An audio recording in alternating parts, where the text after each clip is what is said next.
சென்னை மாநகர காவல்துறை என்னை கைது செய்ய வந்திருக்கு. நான் இன்னும் கதவு திறக்கல. வழக்கறிஞர்கள் வரட்டும்னு சொல்லிட்டு வெயிட் பண்ணிகிட்ருக்கேன். உடனே திறங்க அப்படின்னு சொல்லியிருக்கிறாங்க.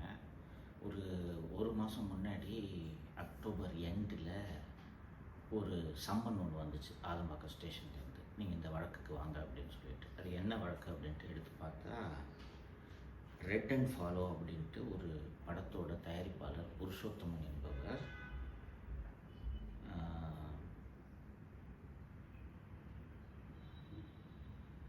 27/6/2025 அன்று என்னை 30/6/2025 அன்று என்னை அலுவலகத்துக்கு வந்து பார்த்து, எனக்கு வந்து நீங்கள் என்னை பற்றி தப்பாக பேசிட்டீங்க அந்த வீடியோவில், அந்த வீடியோவை நீக்குங்க அப்படின்ட்டு சொன்னதாகவும், நான் மாலதி அலுவலகத்தில் இருந்தவங்க எல்லோரும் சேர்ந்து அவனை அடித்து, இன்னும் 10 லட்ச ரூபா கொடுத்தா தான் வீடியோவை நீக்குவேன் அப்படின்னு சொன்னதாகவும், அவன் கையில் வச்சிருந்த ஒரு 2 லட்ச ரூபாயை பிடுங்கிக்கிட்டதாகவும் ஒரு எஃப்ஐஆர் அப்படின்ற அலிகேஷன் அப்படின்றது தெரிய வந்துச்சு.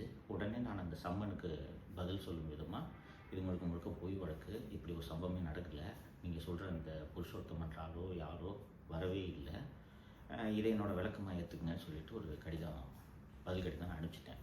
நவம்பர் 1 அன்றைக்கி நான் அந்த ரிப்ளை அனுப்பிச்சிருக்கேன். அதுக்கப்புறம் இது வரைக்கும் எந்த விதமான ஆக்ஷனும் போலீஸ் சைட்லேருந்து இல்லை.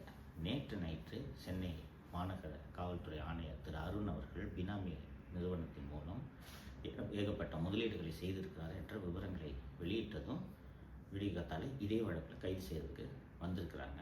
வழக்கறிஞர்கள் வந்த பிறகு தான் கதவை திறக்க முடியும். வெயிட் பண்ணுங்கன்னு சொல்லியிருக்கேன். இது உங்களுக்கான அப்டேட்.